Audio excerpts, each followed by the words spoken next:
Hi there, thank you for watching my video today.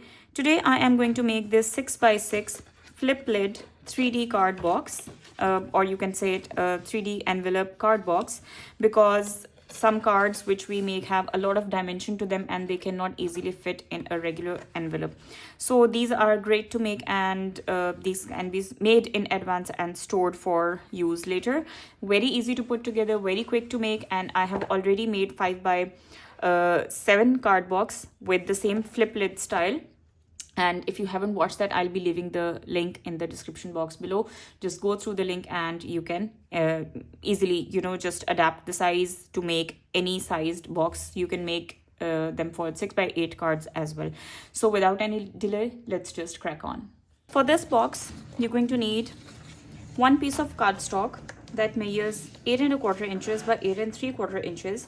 And on the short side, you are going to score it at 1 inch and 7 inches. Sorry, it's at 7¼ inches. Ignore the score line. So you're going to score on the short side at 1 inch and 7¼ inches. Then rotate it, and on the long side, you're going to score at 1 inch, at 7¼ inches, and 8¼ inch. All right, then you need another piece of cardstock that measures 8¼ inches by 8¼ inches, and you want to score it at 1 inch on all 4 sides. Okay, so 1 inch, 1 inch, and 1 inch on all 4 sides. So that's all the scoring that you need to do. Just quickly burnish the score lines really well.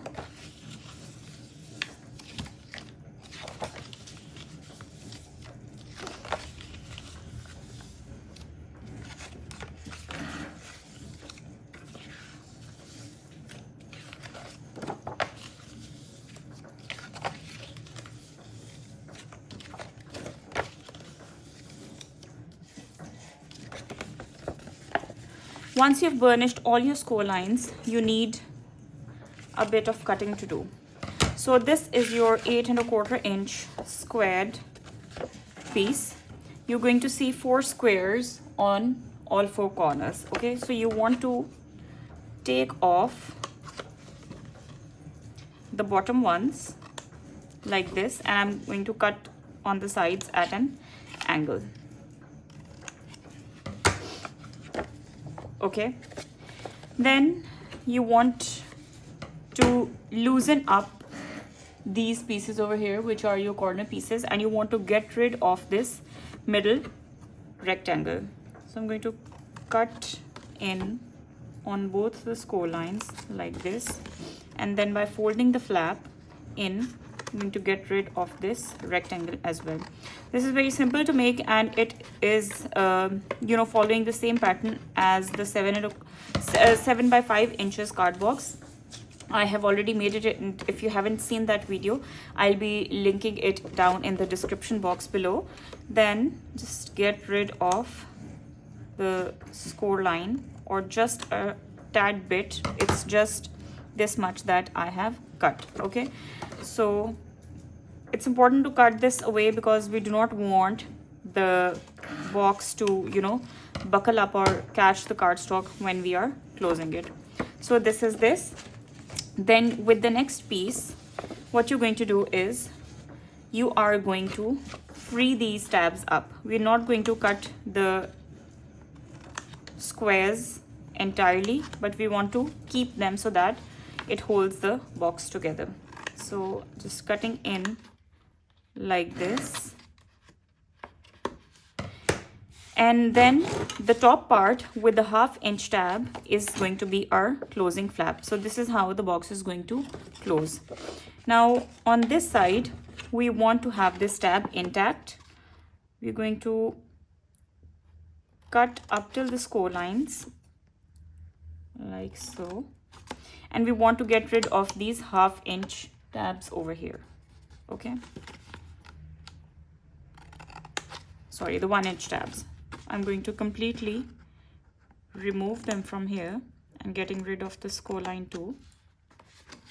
Okay, let's just not cut away the corners over here because we want to just first see how it closes. Now it's going to close like this. The box is going to wrap around the other box. Okay, so let's just quickly put glue on the side flaps.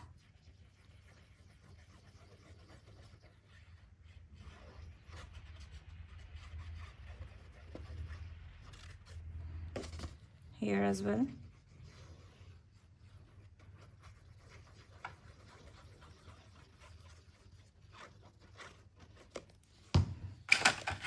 And what you're going to do is you're going to line up the bottom score lines and then you're going to close the box. So here, it's here like this, and then on the other side as well. Line up the score lines and then wrap around.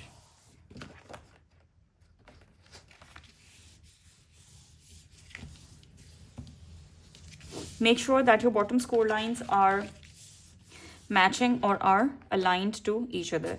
Now to make the bottom of the box, I like to have the border tab in first and then the side tabs. In this case, you get a neat finish on the inside too, and it is a bit better to have that strength in the box as well. So close these flaps in and then close the bottom one too.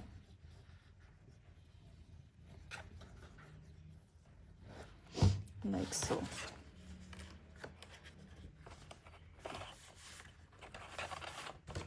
Then with the help of your ruler, just go through the inside and give it a good press. Then close the flap of your box, and we will at this point see if we need to cut off the sides a bit more or are we good to go. So yes, this has closed for one side, but on this side I really need to take off a little bit more, just a tad bit more, because the lid shouldn't open on its own. So just taking a shy away and then trying to close the box again.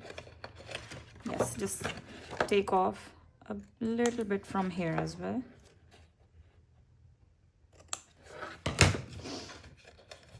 And yeah, it closes perfectly now. So here is your 6x6 card box ready, and it's great for mailing your 3D cards which are 6x6 in size, because they do not tend to fit in a regular envelope, and you also need to make some custom size envelopes for your 6x6 cards. So this is a great make. You can always make them in advance and put them flat for storage, and whenever you need one you can just quickly put this together. So I hope that you have liked today's video. Consider subscribing to my channel if you haven't already, and leave down some comments. I love going through them and replying them and giving you replies. All right, take care. I'll see you in the next one. Bye.